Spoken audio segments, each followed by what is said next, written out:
وَإِيَّاكَ نَسْتَعِينُ، اللہ تیری عبادت کرتے ہیں اور صرف تیرے سے مدد مانگتے ہیں۔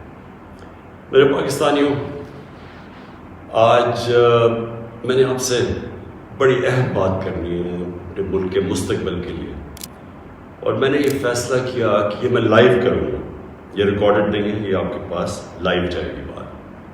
اور اس کی وجہ یہ ہے کہ پاکستان ایک اس انگریزی میں کہتے ہیں ڈیفائننگ مومنٹ پہ ہے، ایک فیصلہ کن وقت پہ ہے کہ ہم نے دو راستے ہمارے سامنے ہیں، ہم نے کون سا راستہ لینا ہے۔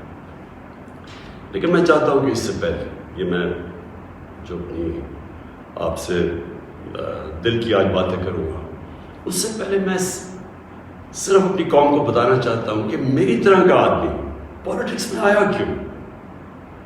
کیونکہ آپ اگر پولیٹیشنز کی زندگی دیکھیں تو ان کو کسی کو بھی کوئی پولیٹکس سے پہلے نہیں جانتا تھا۔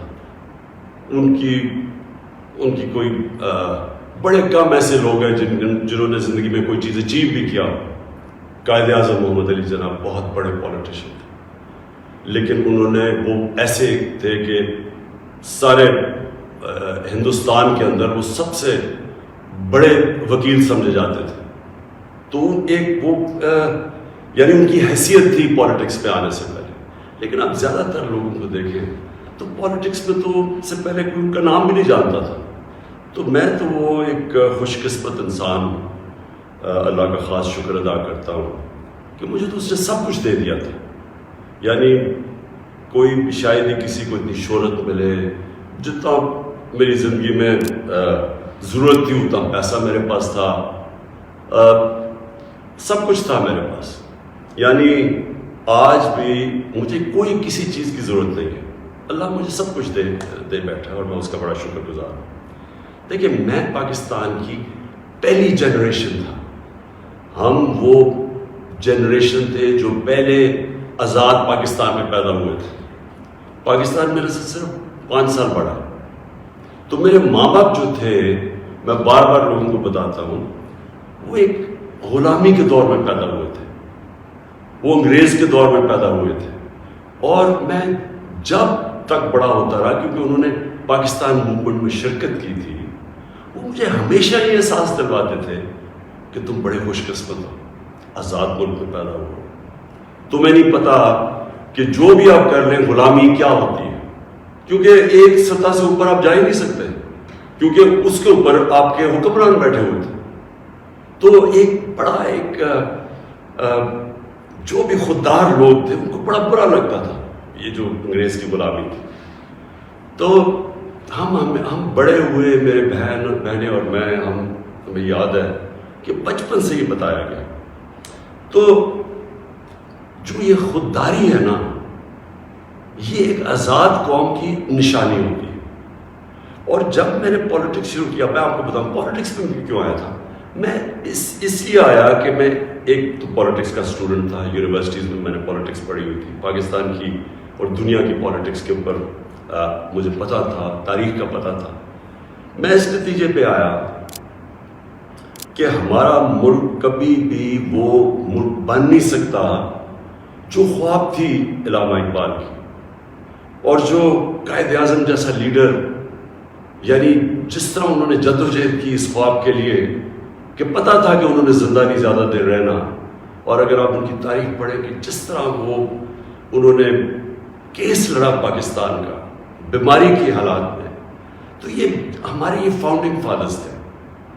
تو جو پاکستان کا مقصد تھا وہ تو ایک بڑا عظیم مقصد تھا کہ ہم نے ایک اسلامی فلاحی ریاست بننا تھا۔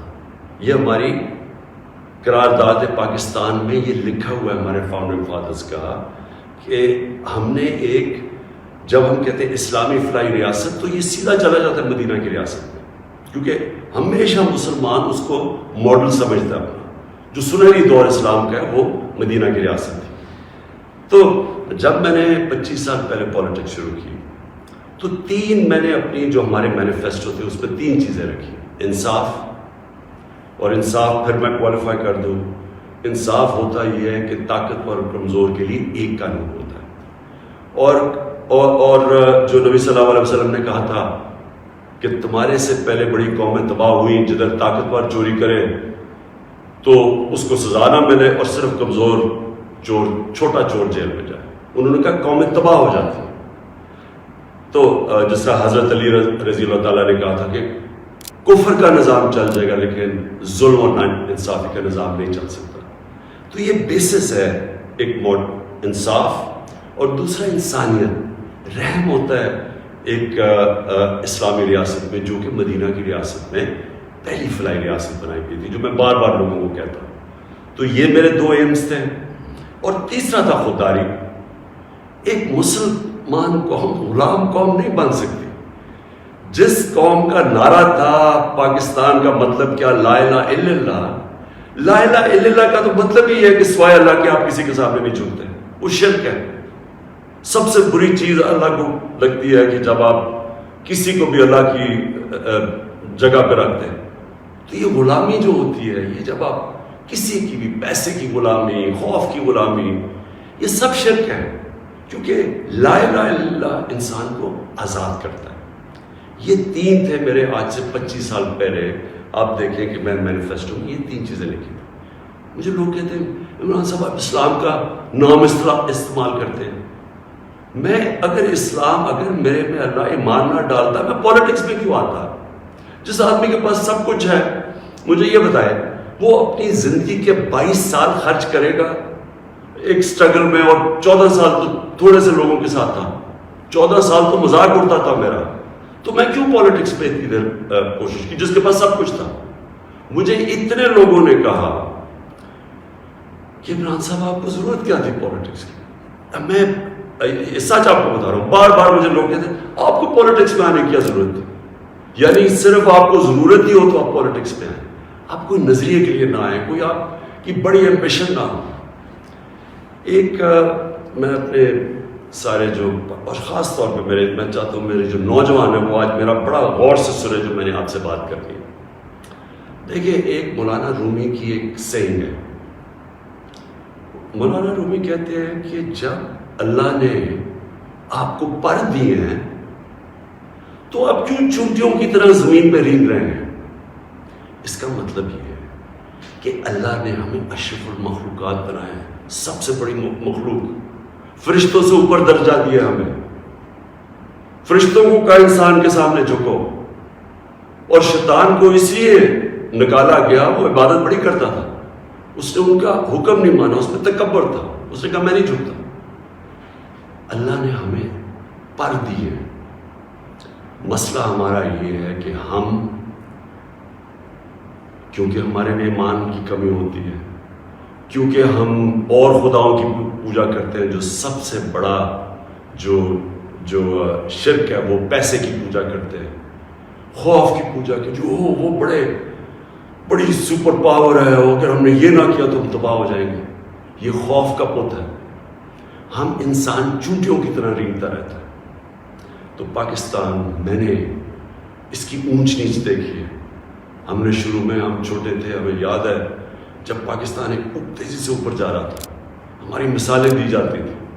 میں جب اسکول میں تھا پاکستان کی مثال دی جاتی تھی. یہ ساؤتھ کوریا پاکستان آیا تھا سیکھنے کے لیے کہ کیسے آگے بڑھا. ملیشیا کے شہزادے میرے ساتھ اسکول میں پڑھتے تھے، یہاں سیکھنے آتے تھے. سارا مڈل ایسٹ سے لوگ یہاں پاکستان کی یونیورسٹیز میں آتے تھے. ہم اوپر جا رہے تھے، ہمارا ماڈل لوگ دیکھتے تھے، مثال دی جاتی تھی. میں نے اس کو نیچے آتے دیکھا اور میں نے اس کو ذلیل ہوتے دیکھا اپنے ملک کو. اور میں اس کے اوپر ابھی آتا ہوں کیونکہ جو میرے والد تھے، مجھے یاد ہے اپنے آخری دنوں میں جو ہمارے پر یہ وار آن ٹیرر کے اندر جس طرح کی پاکستانیوں کو ذلت ملی، پاکستانیوں کو میں خاص طور پہ کہہ رہا ہوں، لیکن اوور آل اسلاموفوبیا بھی تھا، لیکن پاکستانیوں کو ذلت ملی. تو میں جو آج آپ سے بات کرنا چاہتا ہوں کہ دیکھیں اللہ نے جو ہمارے اندر اتنی صلاحیتیں دی ہیں اشرف اس کی عظیم مخلوق پہ، لیکن اسے کنڈیشن لگائی ہوئی ہے. اس نے کہا کہ تم نے اگر اوپر اڑنا ہے نا، جو اقبال نے اپنا شاہین کا کانسیپٹ دیا ہے کہ شاہین کیسے اقبال کا، وہ تب اوپر جاتا ہے جب وہ ریزسٹنس کے سامنے کھڑا ہوتا ہے، جب وہ مقابلہ کرتا ہے، جب وہ اپنے آپ کو مشکل وقت سے گزارتا ہے. ہم نماز میں صرف ایک ہی چیز مانگتے ہیں جب 5 وقت کی نماز پڑھتے ہیں کہ اللہ ان کے راستے پہ لگا جن کو نعمتیں بخشی، ان کے نہیں جو اپنے تباہی کے راستے پہ چلے گئے. تو جو نعمتیں بخشی نا، وہ نبی صلی اللہ علیہ وسلم اللہ کے حبیب تھے سب سے زیادہ، تو ان کو نعمتیں بخشی. ان کا آسان راستہ نہیں تھا لیکن ان کی عظمت کا راستہ تھا. میں اس لیے پاکستان کے اندر سیرت نبی اپنے بچوں کو پڑھانا چاہتا ہوں. کیوں نبی کی سیرت پڑھیں؟ کیونکہ وہ دنیا کی تاریخ میں سب سے عظیم انسان وہ تھے. تو ان کے راستے پہ اللہ کیوں ہمیں کہتے چلو؟ کیونکہ وہ عظمت کا انسان کا راستہ ہے. ہم پکڑ لیتے دوسرا راستہ جو ہم سمجھتے ہیں کہ بڑا آسان راستہ ہے. اچھا جی وہ فلانا نے حکم دے دیا اور ہم تباہ ہو جائیں گے، اگر اس نے وہ فلانا ملک ناراض ہو گیا تو ہمارا یہ ہو جائے گا. ہم رینگ رہے ہیں زمین کے اوپر، ہم چونٹیوں کی طرح رینگ رہے ہیں. تو میں سب سے پہلے کہ جب میں نے 25 سال پالیٹکس شروع کی تو میں نے کبھی، آپ میری کوئی اسٹیٹمنٹ پڑھ لیں، میں نے ہمیشہ ایک چیز کہی، نہ میں کبھی کسی کے سامنے جھکوں گا اور نہ اپنی قوم کو کسی کے سامنے جھکنے دوں گا. یعنی اپنی قوم کو کسی کی غلامی نہیں کرنے دوں گا. یہ 25 سال کوئی میری اسٹیٹمنٹس ابھی آپ دیکھ لیں، کوئی پرانی میری ویڈیوز ہیں، کبھی اس سے پیچھے نہیں ہٹا پایا. جب اقتدار مجھے ملا تو میں نے تب فیصلہ کیا کہ ہماری فورن پالیسی آزاد ہوگی. آزاد فورن پالیسی کا مطلب ہوتا ہے کہ وہ فورن پالیسی جو پاکستانیوں کے لیے ہوگی، ہمارے مفادات کے لیے ہوگی. اس کا قطعی یہ مطلب نہیں ہے کہ ہم کسی سے دشمنی کریں گے، ہم کسی کو کے خلاف ہوں گے، ہم کوئی اینٹی امریکن ہوں گے یا اینٹی انڈیا ہوگا یا اینٹی یورپین ہوں گے. میں تو سب سے پہلے میں وہ پاکستانی ہوں. سب سے زیادہ ہندوستان کے اندر جو جانتے تھے اور جو رسپیکٹ اور میری دوستیاں تھیں وہ میں پاکستانی تھا کرکٹ کی وجہ سے. میں امریکہ کو بڑی اچھی طرح جانتا ہوں، ان کے پولیٹیشین، ان کے لوگوں کو جانتا ہوں. انگلینڈ کو تو آپ اس طرح کہ میرا دوسرا گھر تھا ایک بار، تو میں تو جانتا ہوں. میں نے کبھی یہ نہیں، کبھی کسی بھی انسانی معاشرے میں کبھی اس کے خلاف ہو ہی نہیں سکتا. ہاں ہم ان کے اندر جو ان کی غلط پالیسیز ہیں اس کی میں تنقید کرتا ہوں. میں نے جب پاکستان نے شرکت کی وار آن ٹیرر میں، یعنی جب جنرل مشرف ہمیں امریکہ کی جنگ میں لے کے گئے، میں اس میٹنگ میں تھا، میں اس کمرے میں تھا. اسی کمرے کے اندر سارے پولیٹیشینز بیٹھے ہوئے تھے جس کے اندر ہیڈز آف پارٹیز بلائے تھے، جس طرح باقی بھی تھے، میں بھی تھا. اسی کمرے کے اندر ہمیں کہا گیا کہ جی اگر ہم نے امریکہ کی حمایت نہ کی تو انگریزی کا لفظ وونڈڈ بیئر کی طرح ہے، ایک زخمی ریچھ کی طرح ہے، وہ ہمیں نہ غصے میں شاید ہمیں نہ مار دیں. اور مجھے یاد ہے میں نے بار بار میڈیا پہ، پارلیمنٹ میں، ہر جگہ میں نے کہا کہ ہمارا اس جنگ سے کوئی لینا دینا نہیں تھا. 9/11 میں کوئی پاکستانی ملوث نہیں تھا. ہمیں کیا ضرورت ہے کہ ہم اپنے ملک کو کسی کی جنگ میں لے جائیں؟ ہم ان کی مدد کریں. اگر انہوں نے ان کے ملک میں دہشت گردی ہوئی ہے، ہم دہشت گردی کے خلاف ہیں، ہمیں ان کی مدد کرنی چاہیے. لیکن کیا اس کا مطلب یہ ہے کہ ہم پاکستانیوں کو قربان کر دیں کسی کی جنگ میں؟ اور پھر ہم نے غلطی کیا کی؟ سب سے بڑی جنرل مشرف نے غلطی کی، 80 کی دہائی میں ہم نے پاکستان فرنٹ لائن اسٹیٹ بن گیا جی کہ ہم امریکہ کے حمایتی ہیں، ہم اس کے ایلائے ہیں، ہم سوویت یونین کے خلاف جہاد لڑ رہے ہیں. اور ساری جہاد پاکستان کے قبائلی علاقے سے لڑی گئی، اور تو باہر سے لوگ ہم نے بلائے اور ہم نے ان کو ٹرین کیا اور یہاں سے مجاہدین گروپس گئے. ہم نے ان کی پوری حمایت کی، ان کو بتایا کہ فورن آکوپیشن، کیونکہ ہم اس لیے لڑ رہے ہیں کہ افغانستان کے اوپر فورن آکوپیشن ہے، اس لیے ہم لڑ رہے ہیں جہاد.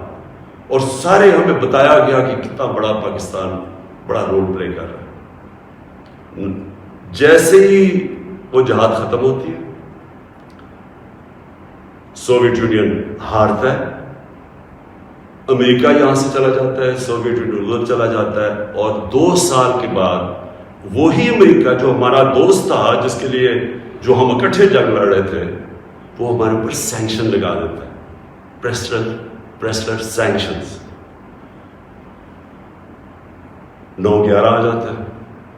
پاکستان کی، پھر امریکہ کی ضرورت پڑ جاتی ہے. یہ جو ابھی میں نے آپ کو کہا کہ اسی کمرے کے اندر فیصلہ ہو رہا ہے کہ جی ہم امریکہ کی ہمیں حمایت کرنی چاہیے. ہم نے کہا کہ ہاں ٹھیک ہے، حمایت یہاں تک ٹھیک ہے کہ دہشت، ہم سارے دہشت گردی کے خلاف ہیں، ان کے خلاف ایکشن لیں. لیکن جو حمایت ہم نے کی، جو پاکستانیوں کی جانوں کی قربانی دی گئی، کسی اور امریکہ کے ایلائے نے اس طرح کی قربانیاں نہیں دی. کوئی نیٹو بھی امریکہ کے ساتھ تھا، کوئی ایک ملک بتائے جو 80,000 اپنے لوگ مروا لیں، جس کا سارا قبائلی علاقہ. اور میں یہ آج پھر سے کہنا چاہتا ہوں، دیکھیں میں قبائلی علاقے کو باقیوں سے بہتر جانتا ہوں. میں نے وہ سارا قبائلی علاقہ پھرا ہوا ہے، میں نے کتاب لکھی ہوئی، میں اس کی تاریخ جانتا ہوں. قبائلی علاقہ پاکستان میں سب سے پرامن علاقہ تھا. وہاں کرائم ہوتی نہیں تھی، کوئی ان کے ریکارڈ میں، یعنی ہمیشہ سے وہ کرائم فری ایریا تھا. جو قبائلی علاقے کے لوگوں سے ہوا ہماری اس جنگ میں شرکت کرنے سے، آپ اندازہ نہیں لگا سکتے کہ وہ لوگوں کے اوپر، بیچاروں کے اوپر کیا گزرے. وہاں لوگ مارے گئے، وہ ادھر سے لوگ کھڑے ہو گئے جن لوگوں کو، اب سوچیں ہم لوگوں کہہ رہے ہیں کہ جہاد کرنا، اگر باہر سے آکوپیشن ہو وہ سب سے عظیم چیز ہے، اور اب امریکن جب ہم پہنچ گئے تو ہم نے کہا نہیں آپ دہشت گردی ہے. اب ظاہر ہے وہ لوگوں کو آپ 10 سال میں ایک طرف سے دوسری طرف تو نہیں لے جا سکتے تھے. وہ انسان تھے، ان کو ہم نے یہ بتایا ہوا تھا کہ یہ جہاد ہے. وہ جب انہوں نے پاکستان کے خلاف شروع ہو گئے، اور وہ جو پرانے جہادی گروپس ٹرین کیے تھے وہ بھی پاکستان کے خلاف ہو گئے. تو اس سے انہوں نے ہمیں کہا کہ ہم کولیبریٹرز ہیں امریکہ کے. جہاں جو پاکستان میں خود کش حملے ہوئے، جو قبائلی علاقہ اجڑا گیا، جو یہاں میں پتہ نہیں کتنے ہسپتالوں میں گیا، میں تو جو لوگ بچ گئے تھے، کسی کی ٹانگیں نہیں ہیں، کوئی چل نہیں سکتا، کسی آنکھیں نہیں ہیں، ہاتھ اڑے ہوئے ہیں. تو اس ساری جو ہم نے جب اس کی اتنی زیادہ قربانیاں دی اپنے ملک کی، اس کا کوئی کریڈٹ ملا پاکستان کو؟ کیا کسی نے کہا کہ آپ نے بڑا زبردست کام کیا، شکریہ پاکستان؟ یہ نہیں ہوا. وہاں سے آوازیں آنی شروع ہو گئی افغانستان کی. یہ افغانستان آزاد ہونے سے پہلے کی بات کر رہا ہوں کہ جی پاکستان کی دوگلی پالیسی کی وجہ سے وہ نہیں جیت سکتے. یہاں ہمارے لوگوں کو بار بار کہا گیا کہ ڈو مور، کہ ابھی آپ نے اور نہیں کیا. ڈرون اٹیکس ہوئے، ڈرون اٹیکس پہ جتنے بے قصور لوگ مارے گئے. مجھے یاد ہے میں گیا وہاں باجوڑ میں ڈرون اٹیک ہوا، 80 مدرسے کے بچے مار دیے. شادیوں کے اوپر ڈرون اٹیک ہو رہا ہے. تو پاکستان کس عذاب سے گزرا؟ کہ میں بیک گراؤنڈ اس لیے دے رہا ہوں کیونکہ آپ کو پتا ہونا چاہیے کہ میری آج پالیسی کیا ہے. کیا جو تنقید ہو رہی ہے کہ جی عمران خان، یہ جو ہمیں ڈاکیومنٹ ملی ہے، پہلے میں بیک گراؤنڈ آپ کو بتا دوں کہ یہ سارے وقت میں اس کی مخالفت کرتا رہا. آپ مجھے طالبان خان انہوں نے کہا، جب میں یہ کہتا تھا کہ یہ پاکستان کی جنگ نہیں ہے اور یہ جو ہو رہا ہے یہ ظلم ہو رہا ہے، یہ جو ڈرون اٹیکس کے خلاف میں نے مظاہرے کیے، واحد پولیٹیشین تھا، میں نے دھرنے دیے ڈرون اٹیکس کے خلاف. میں نے وزیرستان مارچ کی، باہر سے ہیومن رائٹس امریکہ سے آرگنائزیشن آئی، انہوں نے میرے ساتھ حمایت کی. ایک کلائیو اسٹیٹٹ اسمتھ تھا وکیل، اس نے میرے ساتھ آ کے حمایت کی کہ یہ اتنا بڑا ظلم ہے. کوئی ہمارے سینئر پولیٹیشین لیڈرز نے کوئی بات نہیں کی. ڈرے ہوئے ہیں، خوف زدہ، کہ امریکہ نہ ناراض ہو جائے. کون سے قانون میں یہ لکھا ہوا ہے کہ آپ کا اپنا جس کے لیے آپ جنگ لڑ رہے ہیں وہی آپ کے ملک میں آئے، ڈرون اٹیک کرے، جج جوری ایکسیکیوشنر، یعنی وہی فیصلہ کرے کون دہشت گرد ہے، اس کو مار دے، کوئی پتہ نہ تحقیق ہو کہ جی کوئی بے قصور آدمی تھا یا واقعی دہشت گرد.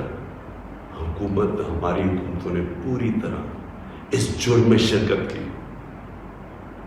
اور جو وہاں کے جن کے رشتہ دار مرتے تھے، جن کے کوئی بے قصور لوگ، عورتیں، بیوی، گھر مرتے تھے، وہ ہمارے اوپر پر حملے کرتے تھے. وہ ہمیں سمجھتے تھے کہ ہم ان کی مدد کر رہے ہیں جو کہ ان کے اوپر ظلم کر رہے ہیں. تو لہٰذا ہر طرف پاکستانیوں نے سفر کیا. تو میں جب حکومت ملی تو میں نے پہلے دن سے یہ کہا کہ پاکستان کی فارن پالیسی پاکستان کے لوگوں کے لیے ہوگی. ہم کوئی ایسی فارن پالیسی نہیں بنائیں گے جو کہ کسی اور کی تو بہتری ہو لیکن ہمارے ملک کو نقصان پہنچے. کہ یہ کسی کے خلاف نہیں تھی, یہ اینٹی امریکن یا اینٹی یورپین اینٹی انڈین بھی نہیں تھی. انڈیا کے خلاف صرف جب انہوں نے کشمیر کے اوپر انٹرنیشنل قانون توڑا, جب انہوں نے کشمیر کا سٹیٹس لیا 5 اگست 2019 میں, تب میں نے ان کے خلاف بات کی اور ہر فورم پہ کی. لیکن میں نے کوشش اس سے پہلے پوری کی ہندوستان سے دوستی کی. تو میں آج جو آپ کے پاس یہ ساری بات کرنے کے لیے اس لیے آیا ہوں کہ ابھی ہمیں 8 مارچ کو یا اس سے پہلے 7 مارچ کو ہمیں ایک امریکہ نے باہر سے ملک میں نام مطلب میرا کہ کسی اور باہر سے ملک سے ہمیں میسج آتی ہے, اور میں اس لیے آپ کے سامنے یہ میسج کی بات کرنا چاہتا ہوں اور میں اس لیے لائیو بھی کر رہا ہوں کہ یہ ایک کسی آزاد ملک کے لیے جس طرح کی ہمیں میسج آئی ہے, یہ ہے تو پرائم منسٹر کے خلاف ہی سر, لیکن یہ ہماری قوم کے خلاف ہے. مجھے جو اس سے سب سے زیادہ تکلیف ہے وہ یہ نہیں ہے کہ یہ اس میسج میں واضح یہ لکھا ہوا ہے کہ جناب اگر یہ جو عدم اعتماد, اور ان کو پہلے سے ہی پتا تھا, ابھی اعتماد یا درج نہیں ہوئی تھی, ان کو پہلے سے پتہ چل گیا کہ عدم اعتماد کی آ رہی ہے پاکستان کے اندر, یہ اپوزیشن رکھنے لگی. تو اس کا مطلب کہ یہ جو ہو رہا تھا یہ پہلے سے ہی ان کے باہر کی لوگوں سے رابطے تھے. اچھا, اس پہ پھر مزیدار چیز یہ ہے کہ وہ یہ پاکستان کی قیادت یا پاکستان کی گورنمنٹ کے خلاف نہیں ہے, وہ صرف عمران خان کے لیے. وہ یہ کہتے ہیں کہ ہمیں, اور ایک بہانہ مارتے ہیں کہ ہمیں کیوں غصہ پاکستان پہ, لیکن کہتے ہیں کہ وہ غصہ تب بالکل ٹھیک ہو جائے گا, ہم معاف کر دیں گے پاکستان کو اگر عمران خان یہ عدم اعتماد کی یہ ہار جاتا ہے. یعنی اگر عمران خان چلا جاتا ہے تو پاکستان کو معاف کر دیتے ہیں, لیکن اگر یہ عمران خان کے خلاف فیل ہو جاتی ہے تو پھر پاکستان کو ایک مشکل وقت کا سامنا کرنا پڑے گا. دیکھیں, جو پھر سے میں یہ کہتا ہوں کہ ایک الیکٹڈ پرائم منسٹر کے خلاف کوئی بھی دوسرا ملک یہ اس طرح, اور یہ ریکارڈڈ ہے, یہ میں آپ کو یہ بتا دوں کہ یہ نہیں کہ یہ میں دیکھ رہا ہوں کئی میڈیا کے لوگ اس کو کور کرنے کی کوشش کر رہے ہیں کہ جی کوئی ایسا نہیں تو فلانا نہیں تو وہ پتہ نہیں, یہ نہیں. یہ آفیشیل ڈاکیومنٹ ہے جو گورنمنٹ آف پاکستان کو, ہمارے ریپرزینٹیو امبیسڈر کو نوٹس لے رہے تھے لوگ, جس میں یہ کہا گیا, اور یہ کہا بیسکلی یہ کہا گیا کہ اگر عمران خان رہتا ہے وزیر اعظم تو ہم آپ کے ساتھ ہمارے آپ تعلقات بھی خراب ہو جائیں گے اور آپ کو مشکلوں کا سامنا کرنا پڑے گا. تو میرا سب سے اپنی قوم سے آج یہ سوال ہے کہ کیا یہ ہماری حیثیت ہے, 22 کروڑ کی ہم قوم ہے, کہ ہمیں ایک کوئی باہر کا ملک, اور کوئی وجہ بھی نہیں بتا رہا, کوئی اس پہ کوئی وجہ نہیں, بس یہ کوئی ایک چیز بتا دی کہ جی وہ عمران خان نے اکیلا کو فیصلہ کیا روس جانے کا, حالانکہ جب رشیا جانے کا فیصلہ تھا اس کے اندر ہماری ساری فارن آفس کی پوری مشاورت تھی, ہماری ساری عسکری قیادت کی مشاورت پوری تھی. میں نے بلکہ فارن سیکرٹریز کو اسی کمرے میں بلایا جو پرانے ریٹائرڈ تھے, ان سے ہم مشاورت کر کے گئے. لیکن اس کے اندر لکھا ہوا کہ نہیں, صرف وہ ہمارا امبیسڈر ان کو بتا رہے کہ نہیں یہ مشاورت سے, اس نے کہا نہیں یہ صرف عمران خان کی وجہ سے گیا. اور پھر انہوں نے یہ جو باقی لکھا کہ اگر جب تک وہ ہے تو ہمارے تعلقات اچھے نہیں ہو سکتے. اب میرا سوال یہ ہے کہ وہ اصل میں یہ کہہ رہے ہیں کہ یہ جب جائے گا تو جو باقی جو آئیں گے واپس, جو دوسرے عمران خان کی جگہ آئیں گے, ان سے ہمیں کوئی مسئلہ نہیں. تو میں اصل اپنی قوم کے سامنے یہ چیز رکھنا چاہتا ہوں. میرا یہ جو آج آپ سے بات چیت کرنے کا ہے، یہ تو نہیں کہ کوئی باہر سے ایک ملک چلے یہ کہہ دے کہ ہاں جی ہمیں نہیں پسند آپ کی فارن پالیسی، پتہ نہیں کوئی وجہ کیا بتا رہا ہے کہ جی آپ روس چلے گئے. وہ تو اور یورپین لیڈرز بھی روس چلے گئے تھے، لیکن خاص پاکستان کو کہ آپ کیوں چلے گئے، جس طرح کہ ہم کوئی ان کے نوکر ہیں. لیکن جو اس میں سب سے ڈسٹربنگ چیز کیا ہے کہ ان کے رابطے ان لوگوں سے ہیں جن کے ذریعے یہ ساری سازش ہوئی ہے، جو یہاں بیٹھے ہوئے ہیں. اور یہاں پر بیٹھے ہوئے 3 اسٹوجز. اسٹوجز کا مطلب ہوتا ہے جو کہ بڑے وفادار غلام ہوتے ہیں. یہ وہ لوگ ہیں. اب یہ ذرا سن لیں کہ یہ چاہ کیا رہے ہیں. یہ چاہ یہ رہے ہیں کہ عمران خان جائے، لیکن اگر یہ آ جائے واپس، یہ جو بھی جنہوں نے عدم اعتماد کیا ہوا ہے، تو پھر سب ٹھیک ہو جائے گا. تو سب سے پہلا میرا سوال یہ کہ کیا یہ اپنے ملک کے اندر اجازت دیں گے کسی کو قیادت میں آنے کے لیے جن کے اوپر نیب کے کیسز ہوں، جن کے اوپر اربوں روپے کے کیسز ان کی عدالتوں میں ہوں، وہ جو کہ ایک مجرم ڈکلیئر کر دیا گیا پاکستان کی عدالت نے، جو کہ جھوٹ بول کے بھاگا ہوا. کیا وہ ان لوگوں کو جن کے اوپر باہر ان کے ملکوں میں، باہر کے ملک مضمون لکھے ہوئے ان کی چوری کے اوپر، کرپشن پہ، BBC کی 2 ڈاکیومنٹریز آئی ہوئی ہیں ان کی چوری کے اوپر، کیا اپنے ملک میں اس طرح کے لوگوں کو ایک قیادت پہ آنے دیں گے؟ اور اگر اپنے ملک میں اتنی سی جھوٹ بولنے پہ یہ نکال دیتے ہیں ایک پرائم منسٹر کو، ہیرلڈ میکملن تھا، جھوٹ بولنے پہ اس کو نکال دیا. چھوٹی چھوٹی چیزوں کے اوپر وہ اتنا اپنے لوگوں کا، ان کا جو اخلاقی معیار ہے وہ اس سطح پہ ہے، چھوٹی سی چیز پہ وہ نکال دیتے ہیں. تو ہمارے ملک میں جو کہ نیب میں اربوں روپے کے کیسز ان کے، اور اب یہ 30 سال سے ان کے اوپر کیسز ہیں. پہلے جو کیسز تھے وہ جنرل مشرف نے ان کو NRO دی، وہ سارے کیسز معاف کروائے. پھر یہ 10 سال میں مزید اور کیسز چڑھ گئے اربوں روپے کے. ان کو یہ کہہ رہے ہیں کہ وہ ٹھیک ہے، وہ ٹھیک ہے، لیکن عمران خان ان کو پسند نہیں ہے. مجھے جو اگلی چیز سمجھ نہیں آ رہی، اور میں یہ اپنی قوم سے پوچھنا چاہتا ہوں کہ جب ان کو بھی پتہ ہے، کیونکہ یہ یاد رکھنا میرے پاکستانیوں کہ جب ان کی جو انٹیلیجنس ہوتی ہے وہ ساری بیک گراؤنڈ پتہ ہوتا ہے ہر کا. میرا ان کو سب پتہ ہے، ان سارے جتنے بھی پولیٹیکل لیڈرز ان کی سب بیک گراؤنڈ پتہ ہے.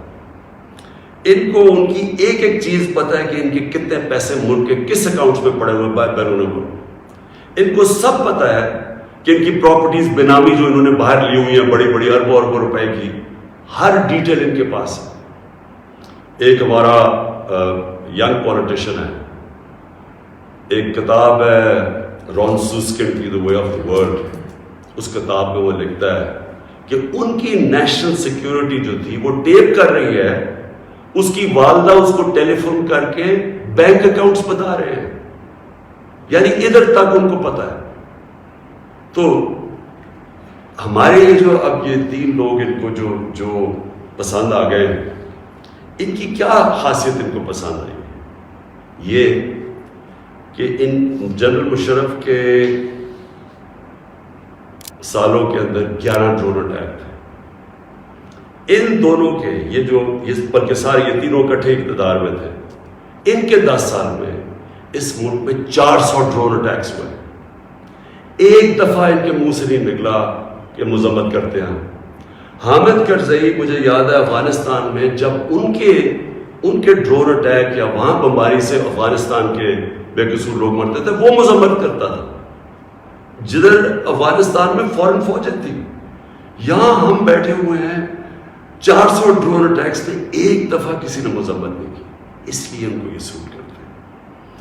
مولانا فضل الرحمان کی ایک وکی لیکس کیا تھی کہ ایک جس طرح پینما پیپرز کا انکشاف ہوا تھا، یہ ایک انٹرنیشنل انکشاف ہوا تھا، لیک ہو گئے تھے سیکرٹ پیپرز یا ڈاکیومنٹس.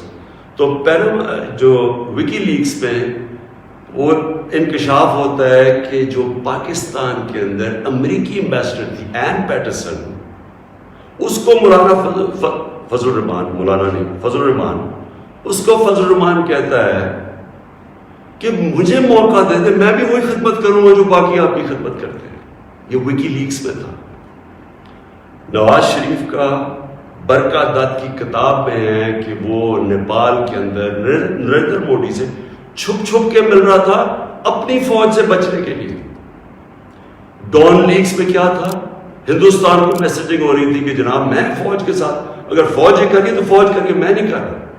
یہ سوچیں کہ کبھی آپ سوچ سکتے ہیں کہ میرے آرمی چیف کو، جنرل باجوہ کو کوئی باہر کی قوت کہے کہ جی دہشت گرد ہے، اور میں چپ کر کے بیٹھا رہا ہوں اور وہ میری تعریف کرے اور اس کو برا بھلا کہے. جنرل راحیل شریف کو نریندر مودی دہشت گرد کہہ رہا تھا، دہشت گرد کا چیف، اور نواز شریف سے دوستی تھی اور شادیوں پہ انویٹیشن تھی. یہ ان لوگوں کو یہ چاہتے ہیں. آصف زرداری کا باب وڈورڈ کی کتاب کے اندر ہے کہ ان کے سی آئی اے چیف جب ان سے کہتا ہے، وہ کولیٹرل ڈیمیج کی بات کی، کولیٹرل ڈیمیج کا مطلب کہ جب بم گرتا ہے تو بے قصور لوگ مارے جاتے ہیں، تو اس کو کہتا ہے کہ فکر نہ کرے ہوئے ڈرون اٹیک میں بے قصور لوگ مارے جاتے ہیں، مجھے نہیں فرق پڑتا.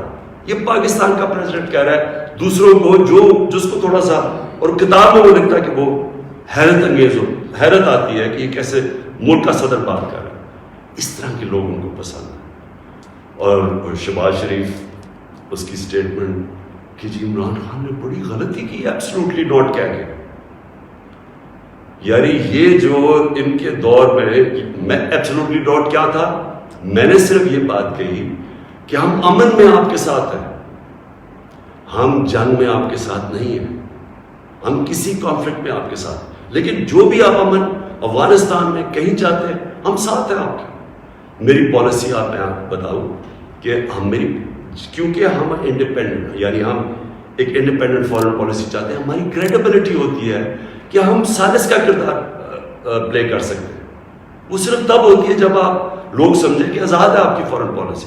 جب لوگ پہلے سے سمجھتے ہیں کہ جدھر سے حکم آئے گا آپ نے وہی کرنا ہے، آپ کو اتنی بھی شرم نہیں ہے کہ آپ کے ملک میں بمباری کر رہا ہے آپ کا دوست اور آپ کے لوگ مارے اور آپ اس کو نہیں کچھ کہہ سکتے، کس نے آپ کی کیا کریڈیبلٹی ہوگی اور دنیا نے کیا عزت کرنی ہے آپ کی.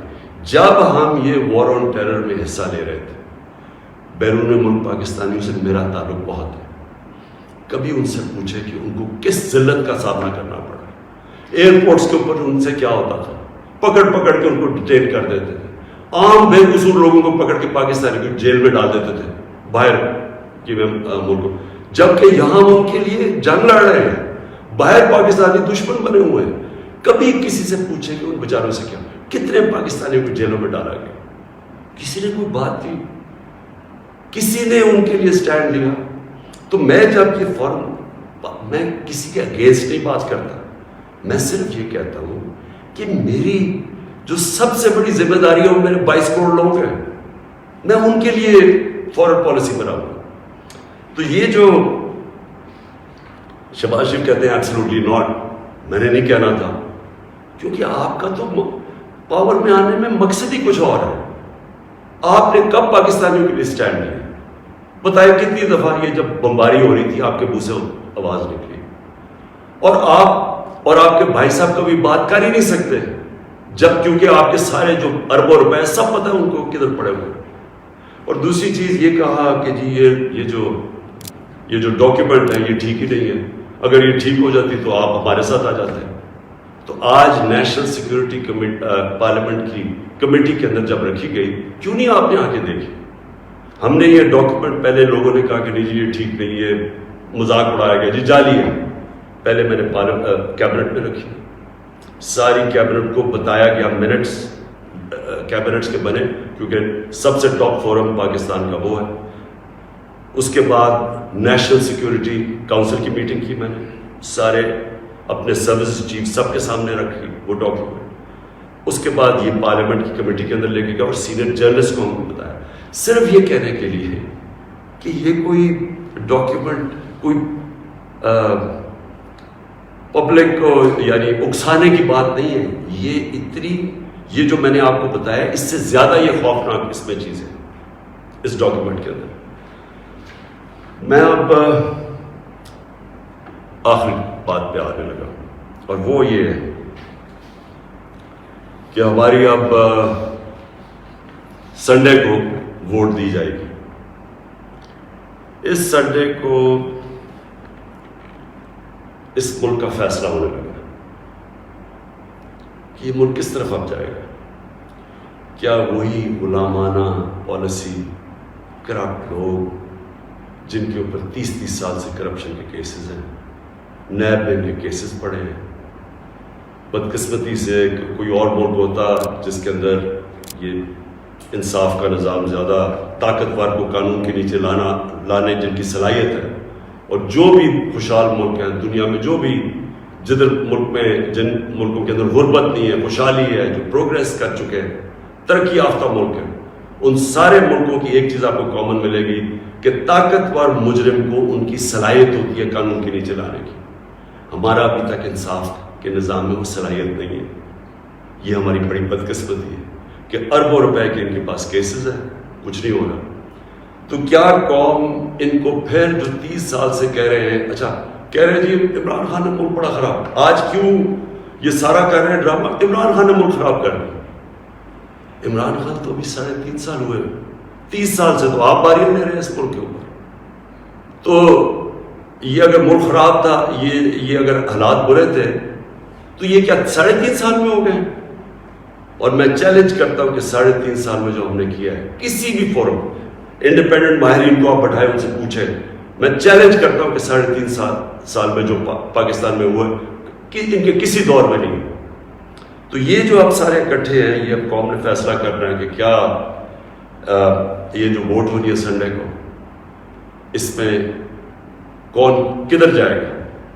مجھے لوگوں نے کسی نے کہا جی وہ عمران خان آپ ریزائن کر دیں. میں ریزائن کر دوں؟ میں جو میرے ساتھ کرکٹ کھیلتے تھے، وہ ساری دنیا 20 سال جو میں کھیلی ہے، آخری گیند تک میں مقابلہ کرتا ہوں. میں کبھی ہار زندگی میں نہیں مانی. میں تو ووٹ کا جو بھی رزلٹ ہو جائے، آپ دیکھیں گے کہ میں تو اس کے بعد اور زیادہ تکڑا ہو کے سامنے آؤں گا، جو بھی رزلٹ ہو. لیکن میں یہ دیکھنا چاہتا ہوں، اس دن یہ میں چاہتا ہوں میری ساری قوم دیکھے کہ کون جا کے اپنے ضمیر کا سودا کرے گا. اگر کوئی یہ کسی کو کہنے کی کوشش کر رہا ہے نا کہ جی ہمیں ایک دم پتہ چلا کہ عمران خان تو یہ تو بہت ہی نااہل یا برا تھا، آپ کو ریزائن کرنا چاہیے تھا. ہم جمہوریت کے اندر لوگ ریزائن کرتے ہیں.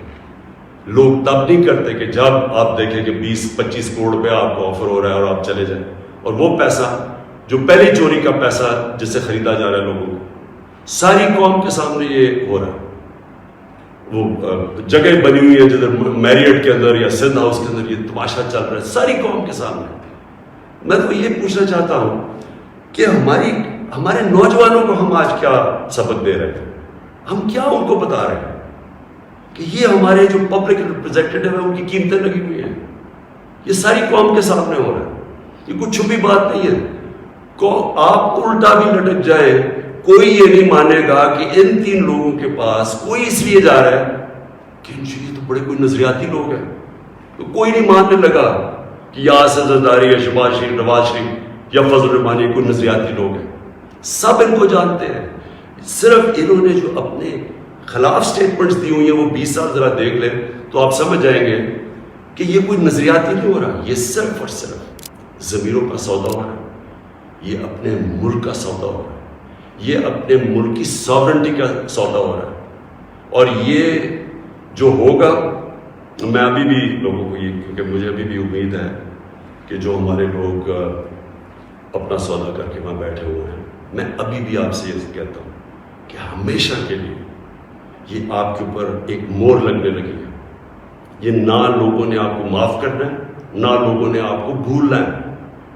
نہ آپ کی اس بات کو معاف کرنا ہے، بھولنا ہے، نہ جو لوگ آپ کو ہینڈل کر رہے ہیں نہ ان کو معاف کرنا ہے اور بھولنا ہے لوگوں کو.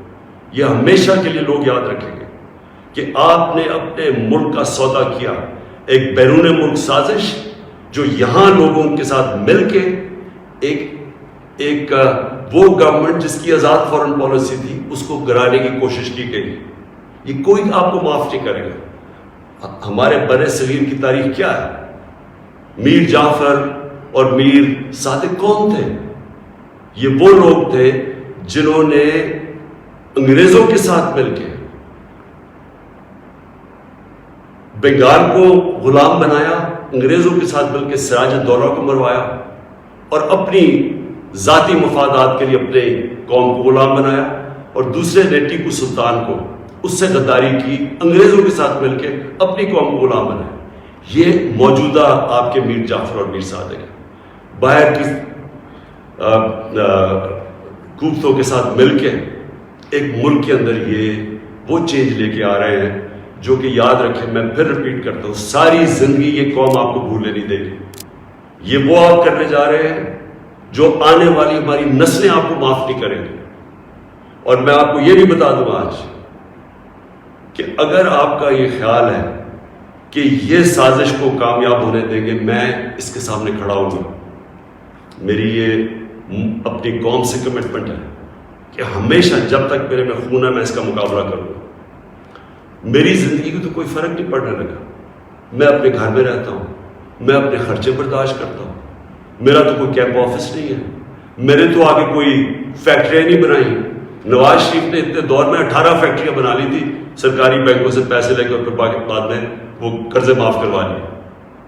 نہ میرے کوئی رشتہ دار پالیٹکس میں، میں اپنے گھر میں رہوں گا، اپنے گھر میں رہتا ہوں۔